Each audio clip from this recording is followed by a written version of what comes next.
What's going on, guys, and welcome to the channel. I am Postman and this is Games Delivered. Today I'm going to be mixing it up a little bit for my normal content of Sea of Thieves, and I'm going to be showing you some V Rising content. I've been playing this game for about 2 weeks now, and it is definitely one of the most satisfying games I've played in a while. It reminds me of Valheim, which was one of my favorite survival games I've played recently. And it really hits the spot. It's going to keep me busy for a couple weeks, even maybe a couple months, so I'm hoping it lasts a while. Today I'm going to be showing you how to farm one of the most grindy things in the game, which is glass and grave dusts. It's going to help a lot with getting scourge stones later on, and it's going to help you get some more siege golems and things down the line. So yeah, it's a pretty simple method. It's a nice steady rotation. You can do it in about 30 minutes, especially if you keep up on it, and starting it as early as you can really helps with building up a good amount of it later on down the line and getting a good amount of scourge stone, as you see. So yeah, hope you guys enjoy the video, and let's get started.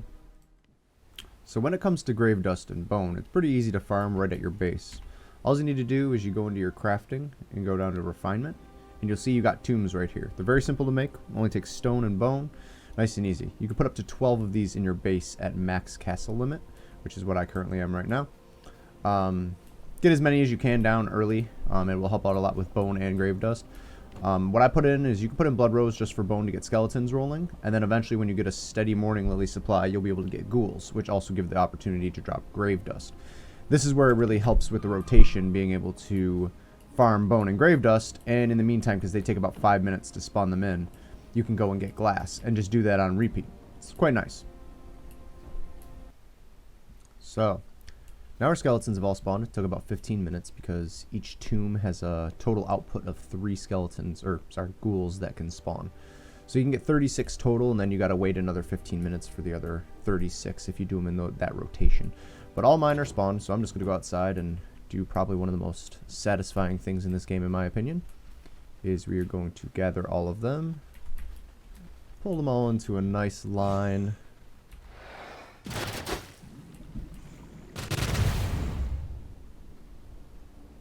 This one lived.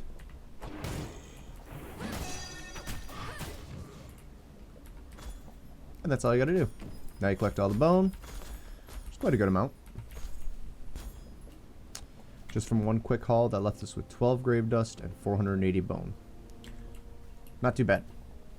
So now that that's all done, since I already have all my morning lilies in, these will just continue to spawn. And now I'm going to go collect glass.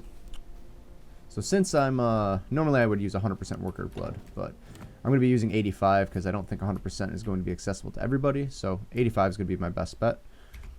Location-wise, unfortunately, my base is slightly far away, which is over here in the Silver Hills, so I'm going to be going over to Dunley Monastery and Mosswick Village. These two are my favorite spots for quartz, and you get a good amount of glass around the way. So I'm going to head over there now and clear all that out and show you that. One thing I did forget to mention is if you do have a portal and you don't carry anything on you, I just carry my worker blood. It makes it nice and easy where you can just teleport right to the way gate right next to it. That way you can just kind of shoot yourself up and farm both these locations. Now that I'm arriving to the Mosswick Village, I'm going to pop my 85% worker blood and I'm going to start. So beginning mobs are quite easy. You don't even really have to fight them if you don't want. It's more or less you can just clear everything over here. You do get the opportunity to get glass drop. It's unfortunately not as regular as I would hope, but it is what it is. As I said, I'm probably just going to ignore most of these mobs and just head right up. Quartz spawns right up here, which you just have to kill a couple of these. Okay. So after you come up here and you start clearing all the mobs, you go over and you start seeing your quartz. So you can mine it really with any weapon. It depends on what weapon your levels are. I usually take the mace just because it does a little extra damage. 100% worker blood is fantastic because you're able to get those extra bonuses and the chance of just destroying them instantly. So, but yeah, after you clear a couple of those, they also can spawn over on that side. You're going to come up here and you're going to see in the back corners you got a couple more. So I'm just going to clear these mobs real quick and then we'll go loot those.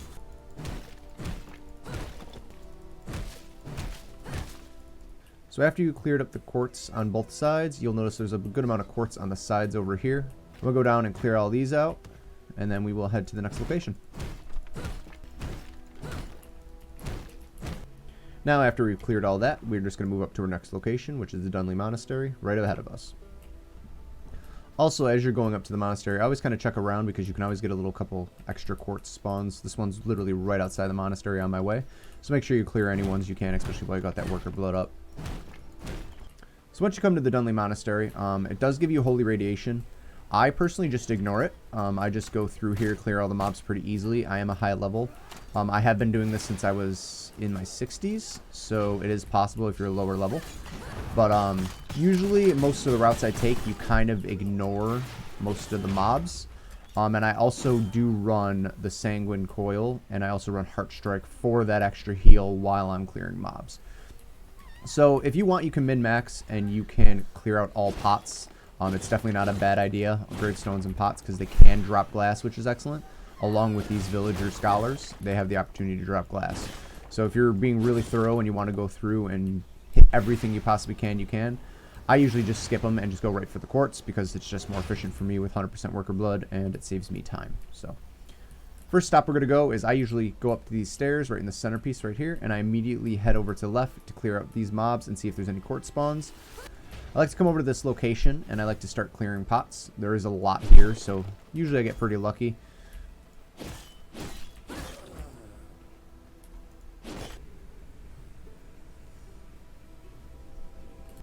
So after you clear out all those pots and everything, you move forward into the upper area up here, and you're going to immediately hang over to the left garden courtyard. I did pull some mobs, and this is a good opportunity to heal, so I'm going to use my Heart Strike just to clear all them. They do drop a good amount of stuff, which is kind of nice for clearing. Now you come over into this location, and you see there's a good amount of quartz on the sides, so that's where I'm going to start looting. Just make sure you get these chests, because they can get some glass in them, scrolls, and some yarn if you need it, or wool thread. Also, if you do decide to do this without any holy radiation potions, I do recommend trying to do this during the nighttime. It does get a little difficult during day trying to kite everything around in open areas like this.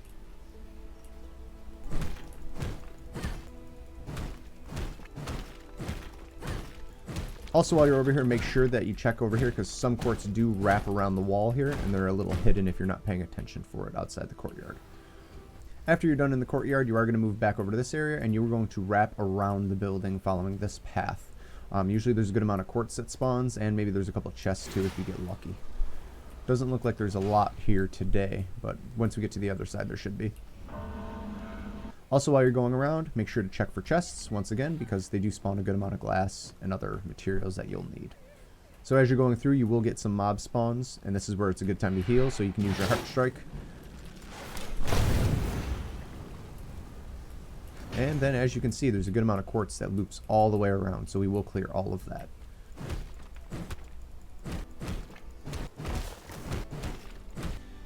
Also, while I'm clearing, you will notice that there's a little bit of quartz here. I almost always see quartz down here. This is actually where I end, so I don't jump down there yet. Ignore that one, and we're going to keep moving along and then come back to this one to leave. So now after you're done looping around the building, this is one spot I almost always hit because it always drops glass for me. I usually clear a couple of the pots in the area, and then I immediately hang into this left graveyard where you will get a couple mobs, and you will also be able to clear out all these pots and everything, which almost always yield me glass. At least 2 to 3. So now that we cleared out the mobs, we're going to clear some of the pots and see what we can get.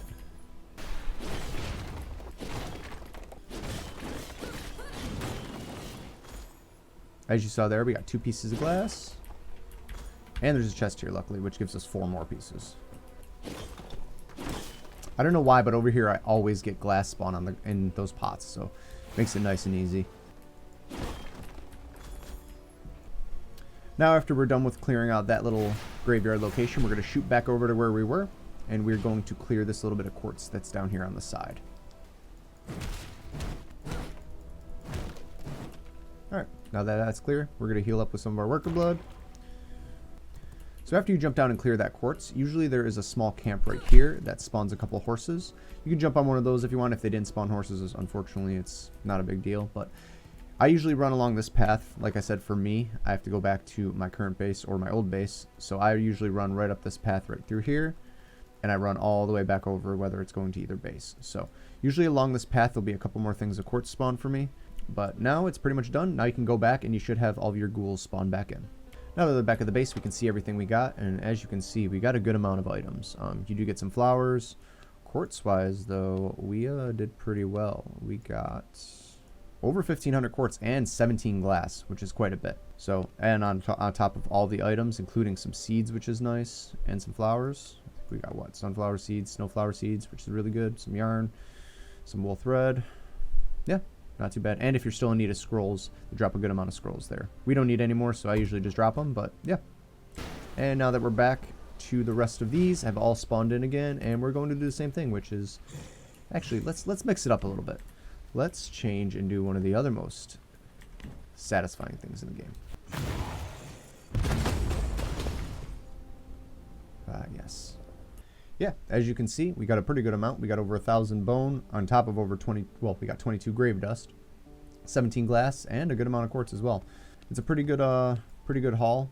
Makes it nice and easy. This only takes about maybe 30 minutes at most. And especially if you have the correct flooring, all this glass will turn, or this quartz will turn into a good amount of glass. So, all right. Hopefully you guys enjoyed the video. I'm enjoying V-Rising a lot, and hopefully I'm going to do a little bit more content of it in the future. We're considering starting a survival series, and just doing a solo server, or even making it potentially a server where we can have people join and make a couple more custom settings compared to the normal PvP servers. So if you guys liked and enjoyed the video, make sure to subscribe and like. And let me know in the comments if you guys want me to do some more V-Rising tutorials or videos. As I said, we've played for about 2 weeks now, and we are pretty filthy rich when it comes to almost everything we need in the game. So yeah, hope you guys enjoy, and I will see you in the next one.